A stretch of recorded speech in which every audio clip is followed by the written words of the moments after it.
Hey guys, this is Kelsey from the Arcane Library, and I am here today to walk you through my latest adventure, Watchers in the Dark. Okay, now this is a one-shot adventure, so it's meant to be played in one sitting, I guess, maybe between 2 to 5 hours worth of content, depending on how much your players like to explore and talk to NPCs and all of that.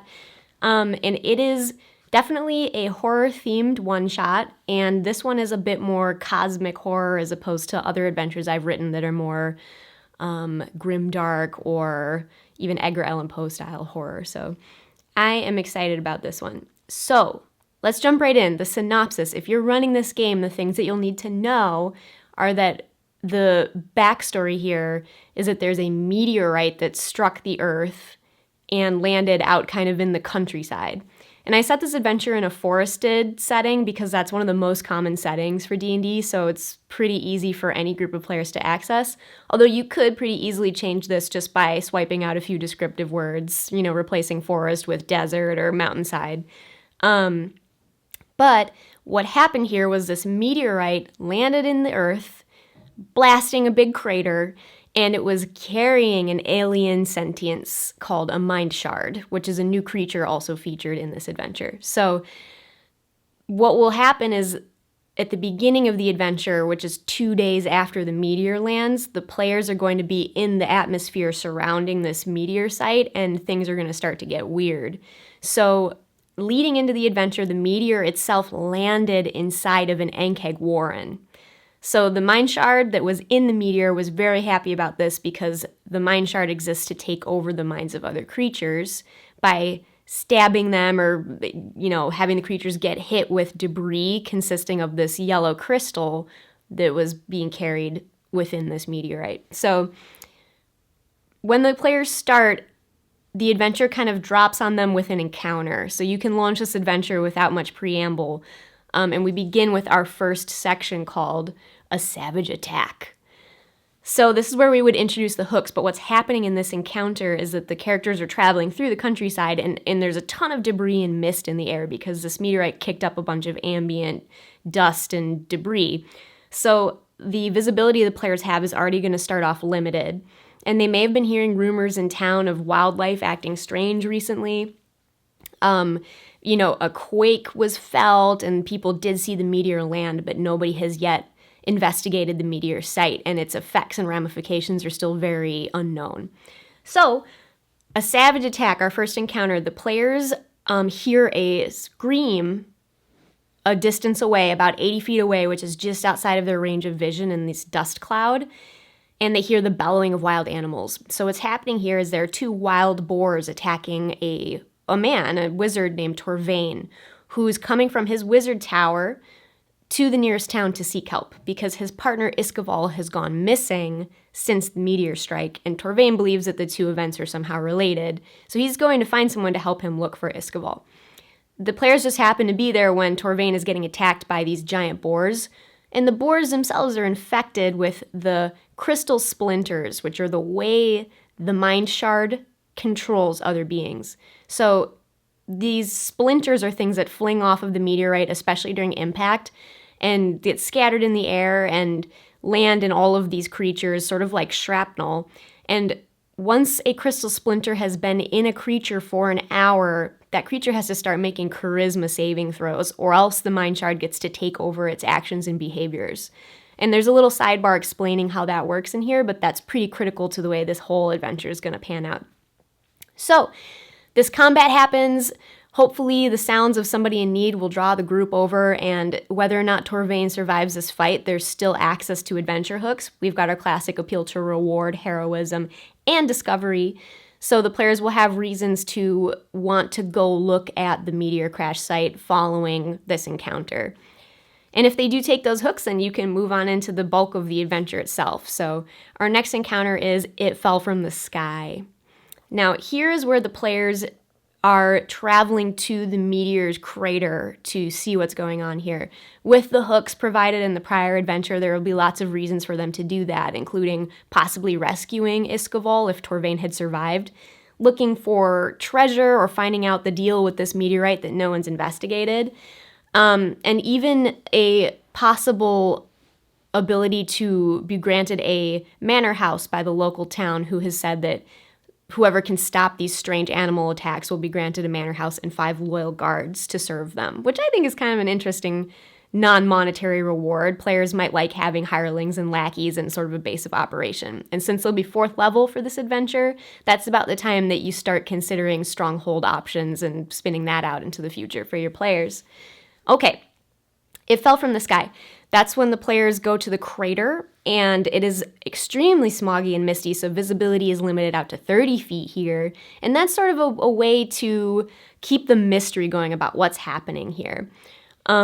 Part of creating horror and the feeling of horror in an adventure is to spin out slowly the answers to the questions of what's going on. You don't want to give it away all at once, so denying the ability to see and understand even the space around the players is sort of a way to build suspense.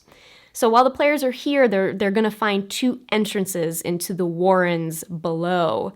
They may even be attacked by some guardian ank eggs who try to stay out of their line of sight and use their blind sight to shoot acid at the players. So again, an unseen enemy is a way to create suspense here. We also have a sidebar talking about how all the creatures in and around this crater site are under the control of the mine shard unless otherwise noted. So that's just a good blanket rule to know while your players are here.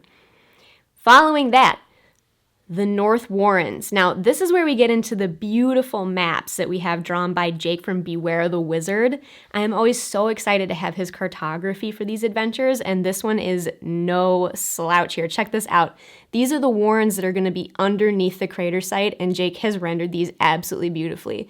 We've got 2 sites in total for him, the adventure that he did for us. So once the players find either the north or the south entrance here, that will take them into the body of the adventure where they're going to be able to explore these warrens that the ank eggs had built. You'll see here in the center, this is where the meteorite crashed through the earth and punctured into these warrens, shooting crystals everywhere and taking over these ank eggs. It was very good of the mine shard to have landed in a place like this because it immediately had soldiers that it was able to take over and bend toward its will. And now, with these ank eggs plus creatures in the surrounding countryside, the mine shard is capturing people and new animals to drag back to these warrens to take over. So it's becoming a problem. Now, the players will get a chance to explore that upper level. There's a central meteor area. There's a segment of collapsed tunnels with some stuff to find. There's a room that contains prisoners who have been resisting the mine shard. They've been miraculously passing their charisma saves, and so the players will find an NPC there who they have a chance to save and perhaps learn some information from. Her name is Rosalind Boggs. And there will also there's a room in this upper area that is an egg hatchery, and I just have to show this to you on here because Jake did such a cool job. Here in this room, room 4, you can see at the back there are all of these ankeg eggs, and then you'll see that there's some creatures noted here. Now, those creatures are actually on the ceiling. They're a new creature that I wrote for this adventure called an ankeg warren drone. These are one of 3 new creatures here. We've got the mine shard, ankeg warren drone, and then you'll also see ankeg tunneler is a new one as well.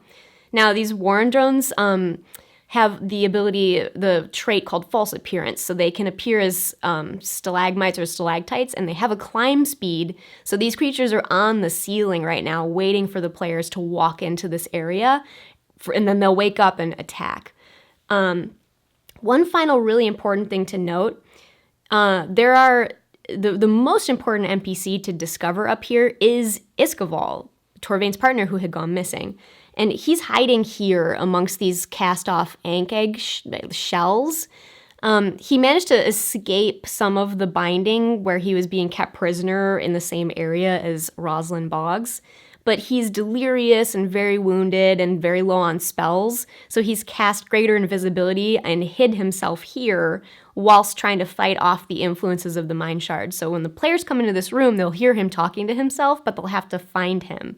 And they'll probably have to persuade / grapple / do something to get him to cooperate with their attempts to help, because he's so delirious that he's barely aware of what's going on. And then the final key thing to note here, Iskaval will have some information for the players on this. But you'll see, I know I mentioned earlier there was a sub-crater. This is a crater site beneath the warrens, but there's no actual door or access point to get there. The way that you get to it, in fact, the only way, is by traveling through this meteorite. And the only creatures that can do that are creatures that have a crystal shard in them. So the players will witness some of these warren drones possibly retreating, or very likely retreating into the meteor and just zoop, disappearing inside of it, and that's sort of their cue. But in order for the players to actually enter the meteorite, apart from some other extraordinarily creative way they'll probably think of, they have to infect themselves with some of these crystal shards lying around. That's mentioned in the adventure, but it's worth calling out explicitly because that is a time pressure element. The players will have to infect themselves with the very thing that they're trying to destroy or defeat, and then they'll have only an hour to deal with the mind shard or whatever is coming next before they have to start making those charisma saves. Now they could pull the shards out of their bodies or try again later, but I think it's really an exciting thing to note and to put in front of the players that you have 1 hour before this thing starts assailing your minds. And that will add a lot of time pressure to the adventure, which always creates greater suspense and excitement.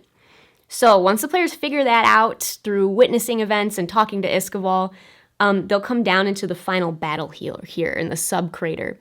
So you have the meteorite here, you have the mind shard right here, which is a sort of immobile construct. It's a yellow crystal. And you also see that there are some acid pools around. There was one up in the warrens up above, too, for the players to encounter, possibly even make use of. And you have a ton of creatures here. You've got an Ankeg tunneler. This is sort of a ranged combatant that can shoot acid farther and more frequently than a normal Ankeg. Then you do have a couple normal Ankegs as well, straight out of the system reference document, and then a few warren drones, the smaller Ankegs, guarding the mind shard. They're all under the control of this creature, so they're going to work their hardest to defend it. Also during this combat, every couple of rounds, 2 new warren drones will appear out of the meteor to continue to apply some combat pressure and tension to the players. Probably the best strategy for this fight is to attempt to destroy the mind shard. Players may get that intuitively because by this point they'll probably understand that that is what's controlling all of these monsters. It's a tough fight, and so there are some caveats to this fight. You don't have to necessarily TPK your group if this goes south for them. In fact, the Mind Shard wants to take control of any intelligent and capable beings that it can. So we do have an aftermath section here talking about what happens if the players fail or get captured. They'll probably have further chances to break free and regroup and try this again if they were to all get TPK'd, which they likely would not actually be killed by the Mind Shard's minions in that case. Jumping back to the fight really quick, though, one last thing to note, the Mind Shard is one of the strangest creatures I've ever designed, and I've definitely designed dozens and dozens of creatures at this point, so I think this one takes the cake for the strangest one. It does not actually have any actions that it takes during combat besides the dodge action. However, it has innate spellcasting abilities, it has a whole slew of spells, and it can take legendary actions. So every spell except one that this creature has is a concentration spell. But what the Mind Shard is a disruption machine. It exists to disrupt and entangle and make difficult the things that the players are doing. So the reason it has legendary actions is that it can cast its spells at the end of players' turns, depending on how many actions it wants to spend.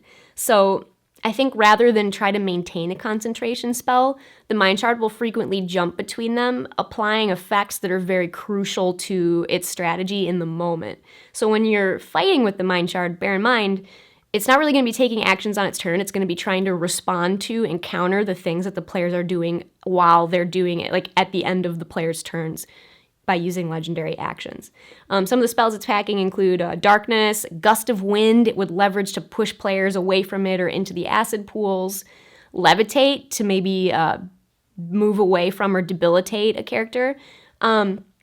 And then it has a few once-a-day each spells, the most interesting one being Reverse Gravity. It can only do this once, pretty painful, but there's a 30-foot tall ceiling in this cave, and the Mind Shard is going to do its best to throw a Reverse Gravity to really disorient and throw around the players and make the battlefield difficult for them to negotiate.